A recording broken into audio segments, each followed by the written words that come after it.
रायगढ़ राज्य में जग्गी नाम का एक बेहद आलसी, धूर्त और एक नंबर का बदमाश व्यक्ति रहता था।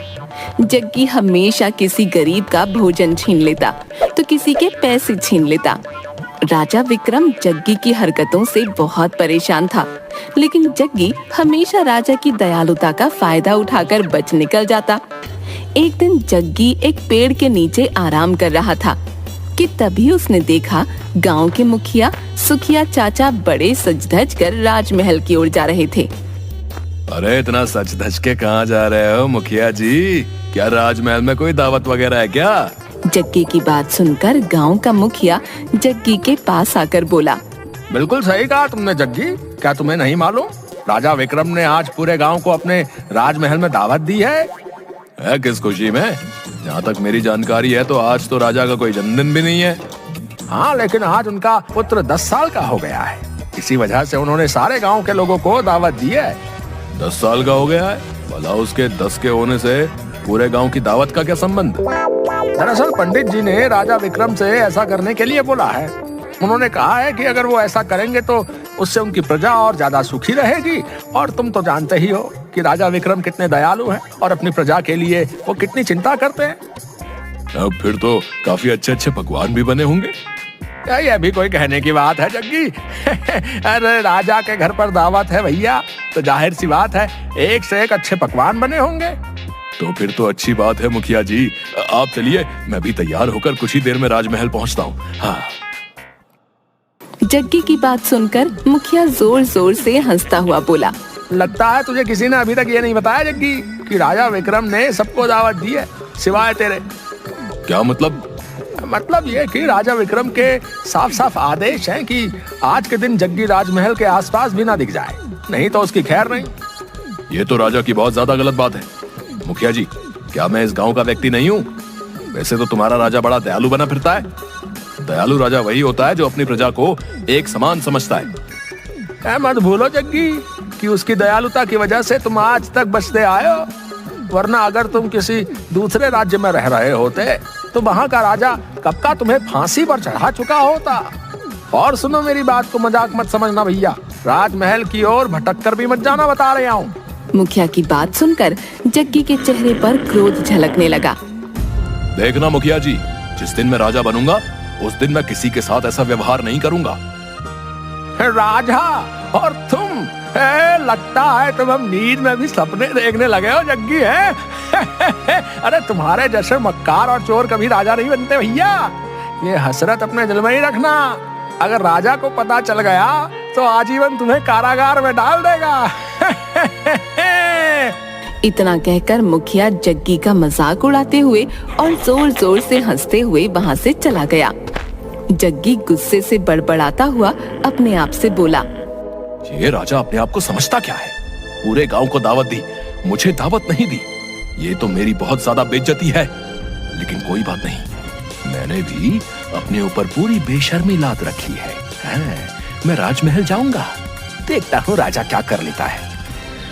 जग्गी तैयार होकर सीधे राजमहल में पहुंच गया। राजमहल में अच्छे अच्छे पकवान देखकर जग्गी के मुंह में पानी आ गया। अरे वाह, देसी घी की पूड़ियाँ भी हैं, मिठाई भी है। आहा, कितनी शानदार खुशबू आ रही है। जग्गी तुरंत उन पकवानों की ओर लपक कर उन्हें खाने लगा कि तभी राजा विक्रम की नजर जग्गी पर पड़ गई। वो गुस्से से जग्गी की ओर आकर बोले, वैसे तो मैंने मना किया था कि तुम इस राजमहल के आसपास भी भटक मत जाना, लेकिन मैं जानता हूँ कि तुम एक नंबर के बेशर्म हो। मैंने अपनी जिंदगी में बड़े बड़े बेशर्म देखे, लेकिन तेरे जैसा बेशर्म मैंने कभी नहीं देखा। जी तो चाहता है कि अभी और इसी वक्त तेरी गर्दन तेरे धड़ से अलग कर दूं, लेकिन क्या करूं, आज मेरे महल में जश्न है। अब आ ही गए हो तो पेट भर कर खाना, और चाहो तो अपने घर के लिए भी ले जाना। लेकिन याद रखना, आज मेरे राजमहल में बहुत दूर दूर से मेहमान आए हैं। गलती से भी अगर तुमने कुछ उल्टी सीधी हरकत की तो इस बार मैं तुम्हें नहीं छोड़ूंगा। ये कैसी बातें कर रहे हैं आप राजा साहब? मैं अब सुधर गया हूँ। हाँ, सुधर जाओ तो तुम्हारे लिए अच्छी ही बात है। इतना कहकर राजा विक्रम वहाँ से गुस्से से चला गया। जग्गी पकवान का मजा लेने लगा कि तभी जग्गी की नजर राजा के बेटे आदित्य पर पड़ी। जो कि एक सोने के कंगन से खेल रहा था। जग्गी के खुराफाती दिमाग में तुरंत एक योजना दौड़ने लगी और वो बड़बड़ाते हुए अपने आप से बोला, अरे वाह वाह, ये तो बहुत भारी और बड़ा कीमती सोने का कंगन लगता है। अगर मैंने इसे चुराकर बाजार में बेच दिया तो मेरा तो 10 साल के खाने का प्रबंध हो जाएगा। फिर चोरी करने की जरूरत ही नहीं। हाँ। जग्गी मुस्कुराते हुए राजा के बेटे आदित्य के पास जाकर बोला, छी छी छी छी छी छी, राजा के बेटे होकर नकली सोने के कंगन के साथ खेल रहे हो। तुम्हें तो असली सोने के कंगन के साथ खेलना चाहिए। ये असली ही सोना है, पिताजी ने मुझे दिया है। यकीन नहीं आता तो इसे छू कर देख लो। लाओ दिखाओ तो मुझे। आदित्य ने वो कंगन जग्गी के हाथ में पकड़ा दिया। अरे नहीं नहीं राजकुमार, ये नकली है। इसमें तो सोने का पानी फिरा है। अगर तुम्हें यकीन ना आए तो तुम जाकर अपने पिताजी से पूछ लो। जग्गी की बात सुनकर भोला भाला राजकुमार सोच में पड़ गया। ठीक है, मैं पिताजी से पूछ कर आता हूँ। इतना कहकर राजकुमार वहाँ से दौड़ता हुआ चला गया और जग्गी इधर उधर देखकर वहाँ से खामोशी से निकल गया। राजकुमार को खाली हाथ देख राजा विक्रम ने राजकुमार से पूछा, तुम्हारे हाथ में शाही सोने का कंगन था, वो कहाँ है बेटा? राजकुमार ने सारी बात विक्रम को बता दी। राजकुमार की बात सुनते ही राजा विक्रम समझ गया कि ये सब जग्गी की ही करामात है। राजा विक्रम गुस्से से बोला, बस बहुत हो गया। आज तो इसने हद पार कर दी। राजकुमार को बेवकूफ बनाकर सोने का कंगन चुरा कर ले गया। सैनिकों को बुलाओ। कुछ ही देर में राजा के सैनिक सर झुकाए खड़े थे। जाओ, जाकर जग्गी को पकड़ कर लेकर आओ। मुझे किसी भी हाल में जग्गी चाहिए, जिंदा या मुर्दा। राजा का आदेश पाते ही सैनिक गांव की ओर दौड़ पड़े। इधर जग्गी एक पेड़ के पास उसी कंगन को निहारे जा रहा था कि तभी गांव का एक व्यक्ति वहां पर आकर जग्गी से बोला, अरे जग्गी, इस बार तो तुमने हद पारी कर दी भैया। राजा विक्रम ने तुम्हें जिंदा या मुर्दा पकड़ने का आदेश दिया, समझे? उस व्यक्ति की बात सुनकर जग्गी पूरी तरह से घबराकर बोला, ये कैसी बातें कर रहे हो भैया? राजा विक्रम तो बहुत ज्यादा दयालु हैं। मुझे लगा कि हर बार की तरह वो मुझे इस बार भी माफ कर देंगे। अबे पागल वागल हो गया क्या तू? तूने तो इस बार राजा के घर पर ही चोरी कर ली भैया। तेरी मौत तो इस बार पक्की है भैया, ठोक के बजा के। अब जो है ना, अब तुझे भगवान के अलावा और कोई नहीं बचा सकता भैया। मैं राजा के पैर पकड़कर माफी मांग लूंगा और ये कंगन उन्हें वापस कर दूंगा। अरे बेवकूफ है क्या? राजा इस वक्त बहुत ज्यादा गुस्से में है। अगर तू कंगन वापस लौटाने के इरादे से भी वहां चला गया ना, वो जो है तब भी तुझे जिंदा नहीं छोड़ेंगे। और तो और, अगर तुझे किसी सैनिक ने देख लिया तो सैनिक ही तुझे जान से मार देंगे, समझ गया? तो अब मैं क्या करूं? मेरी सलाह मान तो तू इस राज्य से कुछ महीनों के लिए चला जा। इतना कहकर वो व्यक्ति चला गया। तभी अचानक जग्गी ने देखा कि 3 सैनिकों के घोड़े उसकी ओर दौड़े चले आ रहे थे। जग्गी घबराकर जंगल की ओर भागने लगा और एक घने जंगल के अंदर घुस गया। 3 सैनिकों में से एक सैनिक बोला, वो देखो, वो उस जंगल में गया है। चलो जंगल में जाकर उसे पकड़ते हैं। रहने दे, क्या तुझे नहीं मालूम उस जंगल में भूतों का साया है? ये वहां पर जिंदा तो गया है लेकिन कभी लौटेगा नहीं। समझ लो कि जग्गी ने उस जंगल में जाकर अपनी मौत को खुद चुन लिया है। चलो जाकर राजा को सब कुछ बता देते हैं। सैनिक वहां से चले गए।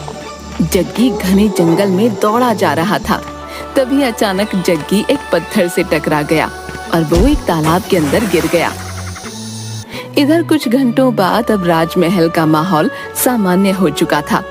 राजा विक्रम अपने मेहमानों के साथ बातचीत करने में व्यस्त था कि तभी वहां पर एक अजीब घटना घटी। राजा विक्रम जैसा दिखने वाला दूसरा राजा विक्रम राजमहल में पहुंच गया और राजा विक्रम को देखकर गुस्से से चीखते हुए राजा विक्रम से बोला, कौन है तू बहरूपिये, और मेरे मेहमानों के साथ तू यहाँ क्या कर रहा है? राजा विक्रम की बात सुनकर वहां मौजूद सभी लोग दूसरे राजा विक्रम को हैरत से देखने लगे। राजा विक्रम अपने सामने अपने हूबहू हम शक्ल को देखकर हैरत में पड़ गया। बहरूपिया मैं नहीं, बहरूपिया बल्कि तू है। क्या सबूत है कि तू राजा विक्रम है? तेरे पास क्या सबूत है कि तू राजा विक्रम है? वहाँ सभी लोग ये समझ नहीं पा रहे थे कि कौन असली है और कौन नकली। मैं ही असली राजा विक्रम हूँ। मैं यहाँ पर सुबह से अपने मेहमानों के स्वागत और सत्कार में लगा हूँ। अगर तू असली राजा है तो फिर दिखा वो शाही कंगन जिसे जग्गी झूठ बोलकर मेरे बेटे से चुरा कर ले गया था। मैंने सैनिकों को जग्गी को पकड़ने के लिए भेजा था, मगर सैनिकों ने मुझे बताया कि वो उस जंगल की ओर चला गया जहां से कोई वापस नहीं आता। इस सभा में सभी लोग जानते हैं कि राजा विक्रम कभी नहीं डरता। तेरे बेटे के सोने का शाही कंगन चोरी हो गया और तू यहाँ पर बैठकर मेहमानों के साथ गप्पे लड़ा रहा है, क्योंकि तू राजा विक्रम नहीं है। इतना बोलकर हमशक्ल विक्रम वो सोने का शाही कंगन निकालकर बोला, सुंदरनगर के वासियों, ये बहरूपिया झूठ बोल रहा है। देखो मेरे पास ये मेरे बेटे का सोने का शाही कंगन है। मैं इसे उस भयानक जंगल से जग्गी को मार कर लाया हूँ। मैं कुछ देर के लिए जंगल क्या गया, इस बहरूपिये ने आकर मेरी जगह ले ली। बस बहुत हो गया। अगर ऐसी बात है तो फिर हमारे और तुम्हारे बीच युद्ध होगा। जो जीतेगा वही असली विक्रम कहलाएगा। दूसरा राजा विक्रम भी राजा से आर पार करने के मूड में था। उसने तुरंत हाँ कर दी और दोनों के बीच युद्ध होने लगा। कुछ ही देर में एक राजा विक्रम ने दूसरे राजा विक्रम को जख्मी करके जमीन पर धराशायी कर दिया। तभी वहाँ पर एक काला धुआं फैल गया और उसमें से एक चुड़ैल निकलकर जख्मी विक्रम सिंह के सामने आकर खड़ी हो गई। मैंने तुमसे कहा था बेवकूफ कि तुम देखने में भले ही विक्रम जैसे लगोगे, लेकिन आत्मा तुम्हारी ही रहेगी। बेवकूफ, राजा विक्रम असली राजा है। उसके पास युद्ध लड़ने की कला है।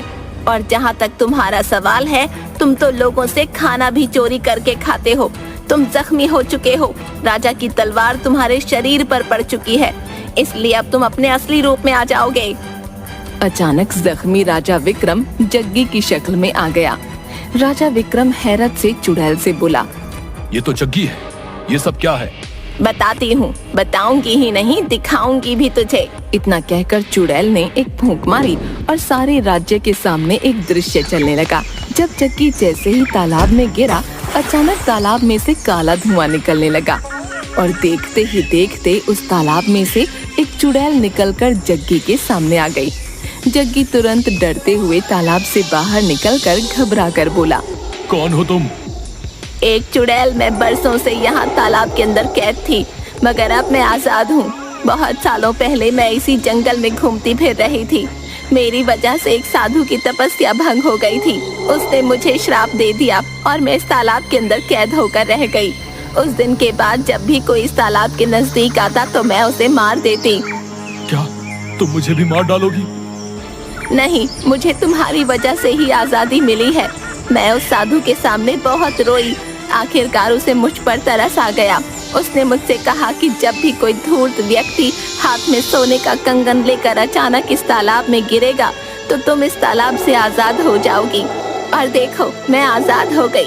बता क्या इच्छा है तेरी? मैं तेरी एक इच्छा पूरी करूंगी। यानी मैं जो कुछ भी मांगूंगा तुम उसे पूरा कर दोगी?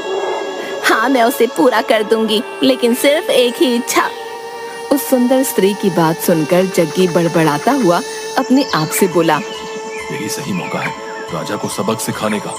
उस राजा ने मुझे जिंदा या मुर्दा पकड़ने का आदेश दिया है। अब मैं उसे सबक सिखा कर रहूंगा। मैं चाहता हूँ कि मेरा चेहरा और मेरा शरीर सुंदरनगर के राजा जैसा हो जाए। इसी वक्त जैसा राजा विक्रम है, मैं हूबहू उसके जैसे हो जाऊं, उसके शाही कपड़ों से। जग्गी की बात सुनकर चुड़ैल हंसते हुए बोली, बेवकूफ मानव, इससे तुझे क्या हासिल होगा? जब मेरी शक्ल और शरीर राजा जैसा हो जाएगा तो तुम लोग मुझे राजा ही समझोगे और मैं बगैर लड़े सुंदरनगर का राजा बन सकता हूँ। ठीक है, जैसी तेरी इच्छा, लेकिन याद रखना, तेरा शरीर और तेरा चेहरा, तेरे कपड़े, तेरे आभूषण, सब कुछ सुंदरनगर के राजा विक्रम जैसा हो जाएगा, लेकिन तेरी आत्मा वही रहेगी। ध्यान रखना, अगर तू किसी असली राजा की तलवार के हाथों जख्मी हो गया तो तू अपने असली रूप में आ जाएगा। और देखते ही देखते जग्गी का शरीर राजा विक्रम में परिवर्तित हो गया। अब जग्गी हूबहू राजा विक्रम में बदल गया।